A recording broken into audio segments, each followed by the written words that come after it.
On April 28th of this year, Alfie Evans, a toddler from the UK, passed away.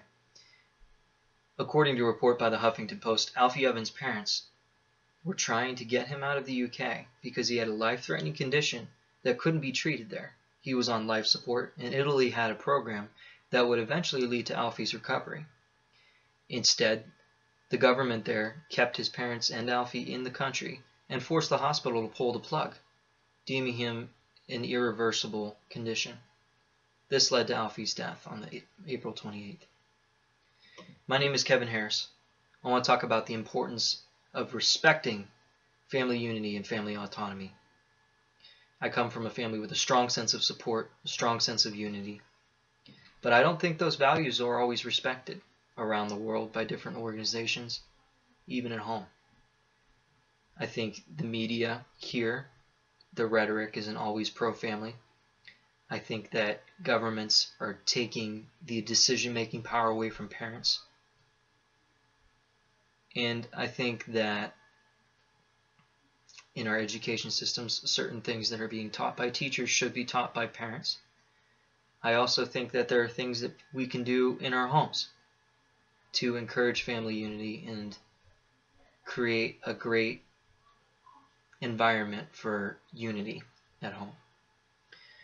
So first we're going to talk about the media because it's the main and most apparent culprit in our society, in our nation. We're constantly taught from a young age that you can do anything you set your mind to. We're given participation trophies, even if we get last place in something. We're told we're good at things that we're not. We have American Idol, where thousands of people who can't sing get up in front of 3 famous singers and screech. It's just a bad mentality. It's not preparing anybody for the real world. Western individualism is a unique character trait to the United States. It combats ideologies that are uniformist. Socialism, communism, those are hive mind ideologies. Western individualism is like anti that. Richard Cook talks about this in the Huffington Post article he posted. Western individualism is this mindset where you can accomplish what you set your mind to and you rely on yourself and you've got this and you're good.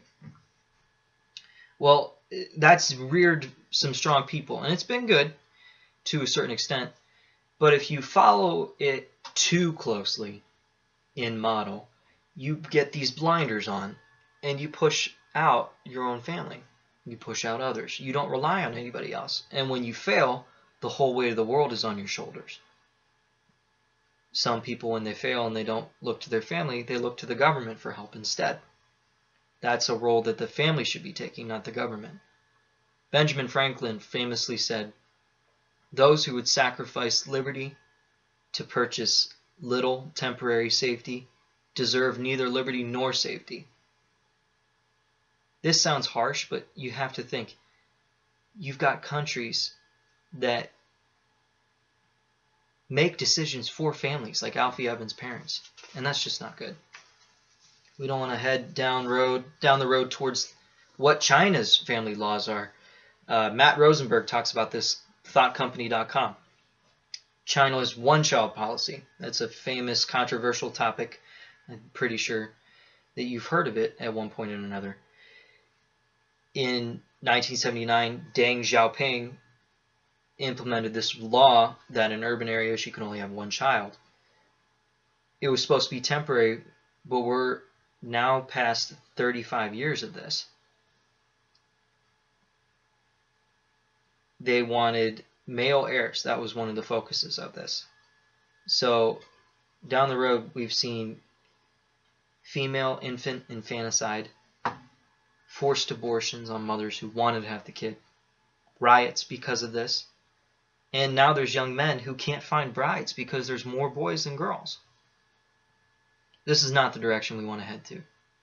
We need to teach kids to rely on families, to try hard on their own, but pursue things that they're good at. There's this cascade effect of government taking the place of parents, and that's just not good.